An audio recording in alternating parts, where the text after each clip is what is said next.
This is a pivotal week for Rishi Sunak's premiership. He's facing a moment of real political peril over tomorrow evening's Commons second reading vote on his updated plan to send asylum seekers to Rwanda. Conservative right-wingers say they believe the bill doesn't currently go far enough to block potential legal challenges. The government will be best advised to pull the bill and to come up with a revised version that works better than this one, which has so many holes in it. With the Prime Minister's political authority in the balance, he could probably have done without spending hours today at the UK COVID inquiry.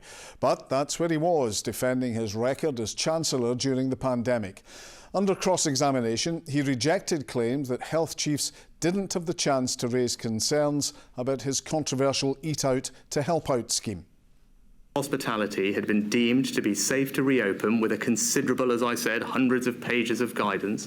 But you never raised it at all with anybody outside number 10. Because, as would be completely normal for all economic policy before fiscal events, that's long-standing practice, it always has been so. Do you acknowledge that the evidence from Professor Chris Whitty, Professor Sir Patrick Vallance, Professor Sir Jonathan Van Tam is unanimous that had they been consulted, they would have advised it was highly likely to increase transmission? But they've not said that to me. I've not seen that. And as I said, they had ample opportunity to raise those concerns. We reflected on this big week for the Prime Minister with Henry Hill, the deputy editor of the website Conservative Home. Henry, what's your assessment of Rishi Sunak at the COVID inquiry today? Rishi Sunak puts on a fairly professional performance. One of the things that he is good at is being on top of the details and being a very polished performer when he's had the time to get to grips with what's in front of him. Ultimately, I don't think there's any particular political danger for him in this, insofar only that most of the people who have strong feelings about lockdown have already made up their minds. And I don't think we've seen any kind of smoking gun. We already knew there was a big row in government over to Eat Out to Help Out. And fascinating as it can be to see the details of how those rows played out, I don't think we've seen anything that's going to make a voter, many voters at least, change their minds. And that's all he could really hope for, I think, from that particular day.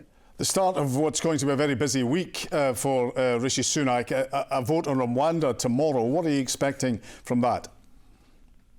It is hard to say. It really does come down, I think, to what the right of the party decides to do. Rishi Sunak seems to have squared away his critics on the left of the party, that's the centre to everyone else, the One Nation group and so on. I've spoken to MPs today who say they don't like the Rwanda scheme, but based on the assurances that he's given and the compromises he's made in designing the bill, they are prepared to vote for it. Now, of course, with the government's majority in such a parlous state, it might be that the European Research Group and other right-wing groups do defeat the government on this policy. But I think what's counting in Rishi Sunak's favour is there's no real prospect of a different policy coming, and a defeat on this legislation would be such a serious blow to the government's authority that it risks leaving the Prime Minister essentially with no option but to go to the polls sooner rather than later when the Tories are 20 points down.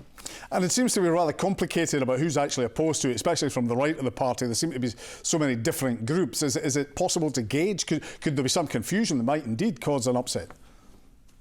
Yeah, absolutely. I mean, we're all now sort of thinking back on those halcyon days when it was just the ERG and we knew who was in it, and it had leaders who were negotiating with the government, and it was all very legible. Whereas now there's an absolute sort of smorgasbord of different caucuses and factions, some of which have overlapping members, all of which have different views on the bill. The ERG's own so-called Star Chamber of Lawyers have come down against it, and that will carry some weight. They don't think that the bill goes far enough in ensuring that the Rwanda scheme will be able to operate by the time of the election. But as I said, the other calculation that those MPs are going to have to make is that given the strength of opposition elsewhere, the strength of opposition and the difficulty of getting it through the House of Lords, if they do bring down this bill, with all the potential implications that has for Rishi Sunak's premiership, is that likely to result in a more impressive piece of legislation from their perspective? Or is it likely instead simply to leave the government adrift and potentially facing another summer of crossings with no policy at all? And just expanding on that, the implications for his premiership. So this is something that Rishi Sunak has put an awful lot of political capital into. The Rwanda scheme is his answer to the problem of illegal crossings, that pledge to stop the boats. Now, it's by no means a perfect policy. It is, in fact, a deeply flawed policy, but it is the only thing currently going which tries to answer the question of how do you deter people from crossing and bring down numbers without simply lifting the caps and allowing potentially an unlimited number of people to stay here. So that's his argument to those MPs. If he loses, having put so much behind this, what's left of his authority over the Parliamentary Conservative Party will probably disintegrate. That will make it very hard to govern on a day-to-day basis. And it will also leave open the question of why are you still in office, especially, as I said, if they get to next summer when the weather warms up and the sea calms down and we start getting another summer of crossings. It's bad enough if that happens now, but if that happens when the Conservatives have not even got a policy on what to do about crossings, that could make an already disastrous polling situation even worse. You mentioned the Lords. If it gets through the Commons, it's still to get through the Lords, and that's not going to be easy either. Absolutely not. I think one of the things that is going to allow Conservative MPs who are sceptical about the bill to vote for it, those on the sort of the party left, the centrists, to vote for it, is that they know that given where we are in this Parliament, there is not time for the government to use the Parliament Act to force this bill through. The House of Lords is going to fight it tooth and nail, and that means that unless the government is prepared to climb down on a lot of its key provisions, it simply won't become law by the time of the election. I suspect that what this is about is effectively having an issue to fight the general election on. The government does not expect this bill to become law or a plane to take off this side of an election, but they hope that being able to fight an election on we're trying to implement this policy and, you know, the various forces of evil are trying to stop us is going to give them a lift in the polls. And finally and briefly, if you will, Henry, Nigel Farage, a lot of attention on him again because he was involved in I'm a Celebrity. He's come out of the jungle and he's spoken about Rishi Sunak being dead in the water. Will that have any impact? A lot of talk about him returning to the Conservatives, potentially even becoming a leader.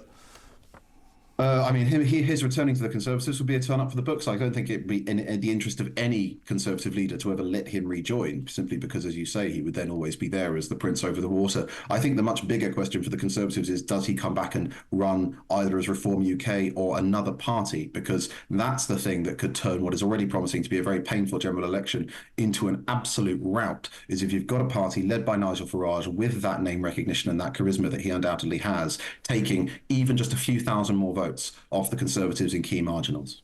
Henry Hill, thanks for joining us in Scotland tonight.